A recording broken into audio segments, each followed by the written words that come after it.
یہ سن کر شبرا کچھ سوچنے لگ جاتی ہے اور یہاں اس قسط کا اختتام ہو جاتا ہے۔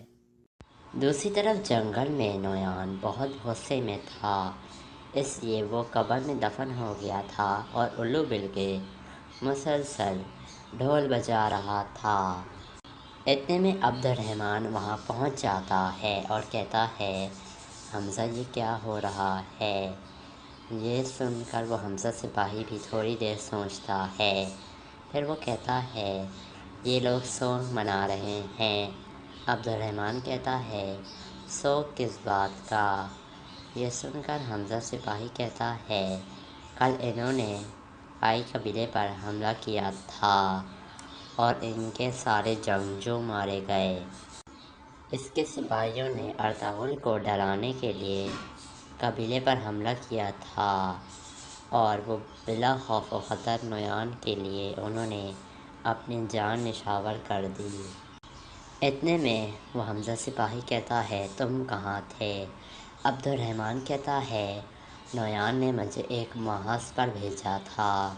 وہ حمزہ سپاہی کہتا ہے اچھا ٹھیک ہے، لیکن عبد الرحمن کسی اور سے ملنے گیا تھا۔ اتنے میں ایک منگول آ کر الو بلگے کے کان میں کچھ کہتا ہے اور الو بلگے بہت حیران ہوتا ہے، پھر وہ نویان کے پاس آ کر ڈھول بجانے لگتا ہے اور وہ کان لگا کر قبر سے کچھ سننے کی کوشش کر رہا تھا، لیکن کوئی آواز نہیں آ رہی تھی اور عبد الرحمن اور حمزہ سپاہی حیران تھے کہ یہ کیا ہو رہا ہے۔ اتنے میں نویان بہت غصے سے قبر سے نکل آتا ہے، سارے لوگ حیران تھے اور نویان شدید غصے میں تھا۔ پھر نویان کہتا ہے میں اچھا خاصا سو رہا تھا، آخر کون سی ایسی مصیبت آ گئی تھی؟ الو بلگے کہتا ہے تو لیکن زندہ ہے نویان۔ یہ سن کر نویان چونک جاتا ہے کیونکہ اس نے خود تودیکن کو اپنے ہاتھوں سے مارا تھا۔ پھر نویان پوچھتا ہے وہ ہے کہاں؟ یہ سن کر الو بلگے کہتا ہے یہ ارطغرل جانتا ہے کہ تودیکن کہاں ہے۔ یہ سن کر نویان بہت زیادہ غصے میں آ جاتا ہے اور وہ چلانے لگتا ہے اور وہ کچھ مٹی وغیرہ اچھال رہا تھا۔ پھر وہ کہتا ہے اینگری تم ہمارا آخر کیوں ساتھ نہیں دے رہے ہو؟ کیوں؟ پھر الو بلگے کہتا ہے اگر تودیکن آج قبیلے پہنچ گیا تو سب ختم ہو جائے گا۔ یہ سن کر نویان کہتا ہے کوئی بھی آج قبیلے نہیں جائے گا، چاہے تودیکن ہو یا کوئی اور، کوئی بھی نہیں جا سکتا ہے قبیلے۔ آج کے دن جو بھی شخص قبیلے جائے گا وہ مارا جائے گا۔ میں اپنی فتح کو سوگ میں نہیں بدلنے دوں گا کسی بھی قیمت پر۔ یہ کہہ کر وہ غصے سے کھڑا ہو جاتا ہے اور اپنے سپاہیوں کو کہتا ہے میرے ساتھ آؤ۔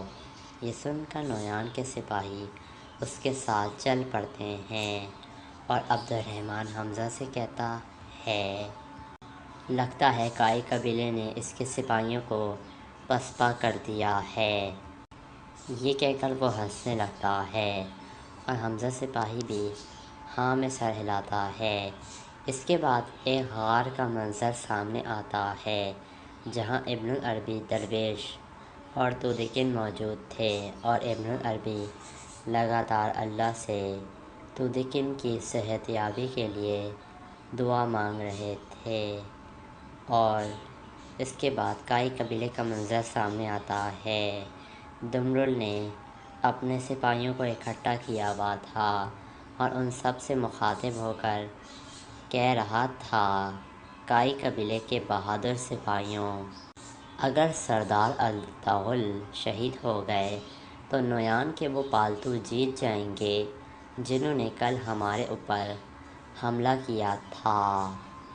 چاہے کچھ بھی ہو جائے ہمارے ہوتے ہوئے ایسا نہیں ہو سکتا ہے، کیا ہم ایسا ہونے دیں گے؟ سارے سپاہی کہتے ہیں ہاں ہم ایسا نہیں ہونے دیں گے، ہم ارطغرل بھائی کے ساتھ ہیں، وہ بے گناہ ہیں، ہم انہیں بچا لیں گے۔ پھر دملو سپاہی کہتا ہے سردار ارطغرل کے لیے، انصاف کے لیے ہم اپنی جان قربان کر دیں گے، لیکن ان پر کوئی آنچ نہیں آنے دیں گے۔ ہم قسطنطنیہ کو منگولوں سے صاف کر رہیں گے۔ یاد رکھنا ہماری جنگ نہ ہی تو کسی انعام کے لیے ہے اور نہ کسی منصب کے لیے، بلکہ ہماری جدوجہد صرف حق کے لیے ہے، اور حق کی خاطر ہم اپنی جانیں بھی قربان کر سکتے ہیں۔ یہ سن کر سارے سپاہی اپنی تلواریں اٹھا کر کھڑے ہو جاتے ہیں۔ پھر دملو سپاہی کہتا ہے ہماری جان، ہماری زندگی اللہ اور اس کے رسول پر قربان ہیں۔ پھر سارے سپاہی بھی یہی نعرے لگانے لگتے ہیں۔ پھر دملل اپنی تلوار کو چومتا ہے اور کہتا ہے قسم کھاتے ہیں۔ سارے سپاہی بھی کہتے ہیں ہم قسم کھاتے ہیں، ہم قسم کھاتے ہیں۔ اس کے بعد قبیلے کے باہر کا منظر سامنے آتا ہے۔ آج قبیلے میں جرگہ ہونا تھا، جرگے کی تیاریاں ہو رہی تھیں، سب لوگ جرگہ منعقد کرنے کی زور و شور سے تیاریاں کر رہے تھے۔ اتنے میں حکیم مارتوک اپنے گھوڑے پر سوار ہو کر قبیلے میں پہنچ گیا تھا، اور وہ تیزی سے اپنا گھوڑے والی جگہ پر جا کر کھڑا کر دیتا ہے، اور پھر وہ اتر کر آ جاتا ہے۔ اتنے میں چھوٹا بچہ تورالی آرتک کے پاس آ جاتا ہے اور اسے کہتا ہے ہر آدمی غصے میں ہے، حالات خراب لگ رہے ہیں مجھے۔ پھر آرتک کہتا ہے اللہ ہم سب کو خیریت سے رکھے۔ پھر وہ کہتا ہے تورالی باہر رہنا خطرے سے خالی نہیں ہے، اس لیے بہتر یہی ہوگا کہ رات ہونے تک تم میرے خیمے میں جا کر وہیں رہو۔ تورالی کہتا ہے جیسے آپ کی خواہش آرتک بھائی۔ پھر وہ وہاں سے چلا جاتا ہے، اور تھوڑی ہی دیر میں کندوکتو بھی کائی قبیلے میں پہنچ جاتا ہے۔ وہ دونوں الگ الگ اس لیے آئے تھے تاکہ کسی کو شک نہ ہو کہ یہ دونوں قبیلے سے باہر اکٹھے ہی تھے۔ دوسری طرف حائمہ خاتون کے پاس قبیلے کے 2 جرگے والے آدمی بیٹھے ہوئے تھے۔ وہ سردار کہہ رہے تھے حائمہ خانم آپ کا زخم تازہ ہے، آپ کو آرام کرنے کی ضرورت ہے، آپ بالکل بے فکر ہو جائیں، ہم سردار ارطغرل کو بالکل بھی اکیلے نہیں چھوڑیں گے۔ یہ سن کر حائمہ خاتون ان کا شکریہ ادا کرتی ہیں، اور حائمہ خاتون کہتی ہیں اس مشکل وقت میں قبیلے کے ایک بھی انسان کو تنہا نہیں چھوڑوں گی، میں اپنے قبیلے کے لوگوں کے ساتھ ہوں، آپ لوگ اطمینان رکھیں۔ دراصل میں نے آپ کو یہاں ایک اور اہم مشورہ کرنے کے لیے بلایا ہے۔ پھر حائمہ خاتون کہتی ہیں یہ سنگین الزام جو ارطغرل پر لگا ہے، آپ میں سے کون اس کو سچ مانتا ہے؟ بتائیے مجھے، جواب دیجیے، آپ لوگوں کی اس بارے میں کیا رائے ہے؟ جواب دیجیے۔ ایک سردار کہتا ہے اگر سردار ارطغرل نہ ہوتے اور آپ اور کندوکتو بھائی کی دور اندیشی نہ ہوتی تو آج تک کائی قبیلے کا نام و نشان مٹ چکا ہوتا۔ حائمہ خاتون سلیمان شاہ کو ہم اپنے سے بڑھ کر مانتے ہیں، لیکن آپ نے ان کی کمی کبھی ہمیں محسوس نہیں ہونے دی ہے۔ اللہ آپ کو اور آپ کے بچوں کو سلامت رکھے، ہم آپ کے لیے دعا گو ہیں۔ حائمہ خاتون کہتی ہیں بہت شکریہ آپ لوگوں کا۔ پھر حائمہ خاتون کہتی ہیں اگر آپ سب متفق ہیں تو میں آپ سے مکمل حمایت چاہتی ہوں، جو ہم اقدامات اس فیصلے کے خلاف کرنے جا رہے ہیں، آپ لوگوں کو اس میں ہمارا مکمل طور پر ساتھ دینا ہوگا۔ وہ سرداران کہتے ہیں ہم آپ کے ساتھ ہیں حائمہ خانم، انصاف کے لیے آپ کو جو بھی ضروری لگتا ہے آپ وہی کیجیے، ہم آپ کے مکمل ساتھ ہیں۔ آئمہ خانم۔ باہر کندوکتو آ گیا تھا۔ دمرل کہہ رہا تھا سردار کا سب کچھ تیار ہے، ہم نے سردار ارطغرل کے لیے حفاظتی اقدامات مکمل کر رکھے ہوئے ہیں، آپ بالکل بے فکر ہو جائیے، کوئی مسئلہ نہیں ہوگا۔ یہ سن کر کندوکتو کہتا ہے اور قبیلے کے لوگوں کا کیا حال ہے، وہ کیا چاہتے ہیں اور جرگے والوں کی رائے کیا ہے؟ کندوکتو کہتا ہے وہ سب بھی ہمارے ساتھ ہیں اور ہمارا ساتھ دیں گے۔ پھر کندوکتو کہتا ہے تم جا کر ارطغرل کے سپاہیوں کو قبیلے لے کر آ جاؤ، وہ بھی ہمارا ساتھ دیں گے اور یہ کام بہت خاموشی سے کرنا دمرل، وہ کرس کی پہاڑی پر تمہارے منتظر ہیں۔ دمرل کہتا ہے میں سمجھ گیا ہوں سردار۔ یہ سن کر دمرل روانہ ہو جاتا ہے۔ اتنے میں گمستکن پہنچ جاتا ہے اور کہتا ہے کندوکتو بھائی، آج صبح مجھے بہت خوف محسوس ہو رہا ہے۔ کندوکتو کہتا ہے ہمیں بھی صرف ایک ہی چیز درکار ہے اور وہ ہے انصاف۔ یہ سن کر گمستکن کہتا ہے آج کرکر سردار کے خیمے میں ایک ہی چیز ہوگی اور وہ ہے انصاف، انصاف ہی ہوگا، آپ بالکل بے فکر رہیں۔ پھر گمستکن کہتا ہے آپ بالکل بے فکر ہو جائیں، میں کسی کا پریشر نہیں لوں گا اور آزادانہ طور پر فیصلہ کروں گا۔ کندوکتو کہتا ہے آپ کل رات کس بارے میں بات کرنے کے لیے آئے تھے؟ گمستکن کہتا ہے میری خواہش بھی یہی ہے کہ ارطغرل صاحب بے گناہ ثابت ہو جائیں، لیکن بعد میں میرے ساتھ کیا سلوک کیا جائے گا اگر میں نے ارطغرل کو موت کی سزا دے دی؟ کندوکتو کہتا ہے میں نے آپ کو پہلے ہی بتا دیا ہے کہ ہم سب ایک ہی چیز چاہتے ہیں اور وہ ہے انصاف، انصاف کے علاوہ ہم کچھ نہیں چاہتے ہیں، یہ بات آپ اچھی طریقے سے سمجھ لیجئے گمستکن صاحب۔ پھر گمستکن کہتا ہے فساد پھیلانے کی کوشش مت کرنا کندوکتو، اگر کوئی بھی تمہارے ذہن میں ایسا پلان ہے تو فوراً ہٹا دو، نہیں تو سب کچھ ختم ہو جائے گا۔ کندوکتو کہتا ہے یاد رکھیے گا اگر آج کے آپ کے جرگے میں انصاف کے تقاضے پورے نہ ہوئے تو اوغز قبائل بکھر کر رہ جائیں گے گمستکن صاحب، اور اناطولیہ پر حکومت کرنے والی سلجوق ریاست بھی ختم ہو جائے گی۔ اتنے میں ایک سپاہی آ کر کہتا ہے کندوکتو سردار ارطغرل کو جرگے میں پیش کرنا ہے۔ یہ سن کر کندوکتو کہتا ہے میں آتا ہوں ابھی، یہ کہہ کر وہ وہاں سے چلا جاتا ہے اور گمستکن سوچنے لگتا ہے کہ کیا ہونے والا ہے۔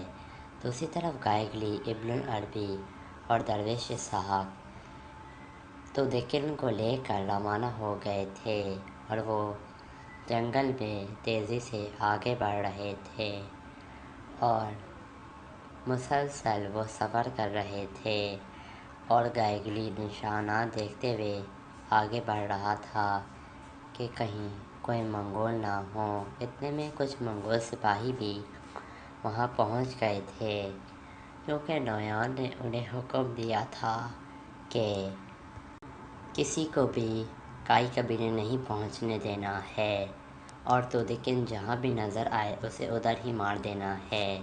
اتنے میں وہ منگول آوازیں لگاتا ہے تو نویان بھی نکل کر باہر آ جاتا ہے اور وہ قبیلے کے اوپر آ جاتے ہیں اور قبیلے کا جائزہ لینے لگتے ہیں۔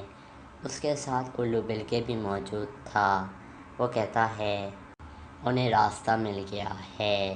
یہ سن کر نویان کہتا ہے اس کا مطلب یہ ہے کہ تو دکن قبیلے جا رہا ہے۔ نویان کہتا ہے ایسا ہی ہونے والا ہے لگتا ہے، ہر صورت ہمیں اس کو روکنا ہوگا۔ پھر نویان کہتا ہے گھوڑے لے کر آؤ۔ یہ کہہ کر وہ روانہ ہو جاتے ہیں۔ دوسری طرف حلیمہ سلطان اور دیری دمیر جنگل میں جا رہے تھے۔ دیری دمیر کا گھوڑا تھک گیا تھا اور وہ کہتا ہے حلیمہ سلطان رک جاتی ہے۔ پھر وہ دونوں اپنا گھوڑا روک کر گھوڑے سے نیچے اتر آتے ہیں۔ پھر دیری دمیر کہتا ہے حلیمہ بیٹی یہ گھوڑا بہت تھک گیا ہے، اب یہ آگے نہیں جا سکتا ہے۔ یہ سن کر حلیمہ کہتی ہے میرے پاس دوسرا گھوڑا ہے، ہم اس پر چلتے ہیں۔ یہ سن کر دیری دمیر کہتا ہے بیٹی میرا وزن زیادہ ہے، تم چلی جاؤ، اور دیکھو بارش بھی ہونے والی ہے، تم اپنے گھوڑے پر بیٹھ کر چلی جاؤ۔ شاباش بیٹی، تمہیں ارطغرل کی ذمہ داری بھی پوری کرنی ہے، جاؤ میری بچی۔ پھر حلیمہ کہتی ہے بالکل نہیں، میں آپ کو اکیلا چھوڑ کر نہیں جاؤں گی۔ دیری دمیر آپ کو میری بات ماننی پڑے گی۔ دیری دمیر کہتا ہے حلیمہ بیٹی میں تھوڑی دیر آرام کروں گا، تم چلی جاؤ تاکہ ارطغرل کی ذمہ داری مکمل ہو سکے، تمہیں اپنی نہیں بلکہ اپنی جان کی بھی حفاظت کرنی ہے، اپنے بچے کی۔ حلیمہ کہتی ہے میں آپ کو اس طرح اکیلے نہیں چھوڑ سکتی ہوں۔ حلیمہ کو دیری دمیر غصے سے کہتا ہے چلی جاؤ حلیمہ، ذمہ داری پوری کرنی ہے، جاؤ جلدی۔ اتنے میں تانگوت اپنے 2 آدمیوں کے ساتھ گھوڑے پر سوار ہو کر وہاں پہنچ گیا تھا، اور وہ ایک تیر سے نشانہ لینے لگتا ہے اور وہ تیر چلا دیتا ہے جو سیدھا دیری دمیر کے ٹانگ پر لگتا ہے اور دیری دمیر زخمی ہو جاتا ہے۔ پھر تانگوت گھوڑے سے نیچے اتر آتا ہے اور دیری دمیر کی گردن پر خنجر رکھ دیتا ہے۔ حلیمہ سلطان کہتی ہے رک جاؤ، میں دستاویزات دیتی ہوں۔ دیری دمیر کہتا ہے حلیمہ دستاویزات نہیں دینا، چلی جاؤ تم۔ پھر حلیمہ اسے دستاویزات دے دیتی ہے اور تانگوت دستاویزات چیک کرنے لگتا ہے۔ پھر وہ کہتا ہے مار دو اس بوڑھے کو۔ حلیمہ کہہ رہی تھی نہیں نہیں ایسا نہیں کرنا۔ پھر تانگوت کہتا ہے اور حلیمہ سلطان کو نویان کی قید میں لے کر چلو، ہم اسے قید کریں گے۔ اس کے بعد کائی قبیلے کا منظر سامنے آتا ہے جہاں کندوگتو ارطغرل کو لینے کے لیے جا رہا تھا، اور وہ تھوڑی دیر بعد مرکزی جیل والے خیمے میں پہنچ جاتا ہے جہاں ارطغرل موجود تھا۔ پھر کندوگتو کہتا ہے ایک سپاہی سے کہ جیل والا دروازہ کھول دو۔ وہ سپاہی دروازہ کھول دیتا ہے اور کندوگتو اندر داخل ہو جاتا ہے۔ پھر ارطغرل کہتا ہے کیا کوئی اچھی خبر ہے بھائی؟ کندوگتو کہتا ہے ارطغرل اس کی حالت ٹھیک نہیں ہے۔ یہ سن کر ارطغرل بھی تھوڑا دکھی ہو جاتا ہے اور کہتا ہے ہم نے اپنی پوری کوشش کر لی ہے بھائی، اب جو اللہ کی مرضی جو بھی ہوگا ہم اس میں راضی ہوں گے۔ پھر کندوگتو ارطغرل کو لے کر باہر آ جاتا ہے۔ اتنے میں ایک سپاہی ارطغرل کے ہاتھ باندھنے لگتا ہے تو کندوگتو کہتا ہے نہیں، ان کے ہاتھ نہیں باندھے جائیں گے۔ پھر ارطغرل کو بہت سیکیورٹی میں آگے لے جایا جاتا ہے۔ دوسری طرف تانگوت دیری دمیر کو مارنے ہی والا تھا کہ اتنے میں ایک تیر آتا ہے جو اس کے آدمی کو لگتا ہے۔ وہ حیران پریشان ہو جاتا ہے۔ اتنے میں دوسرا آدمی اسے مارنے کے لیے آگے بڑھتا ہے تو تانگوت ایک اور تیر چلا دیتا ہے جو تیر نویان کے سپاہی تانگوت کو لگتا ہے، اور وہ کہتا ہے تم کون ہو، یہ کہاں سے آ گیا ہے؟ اتنے میں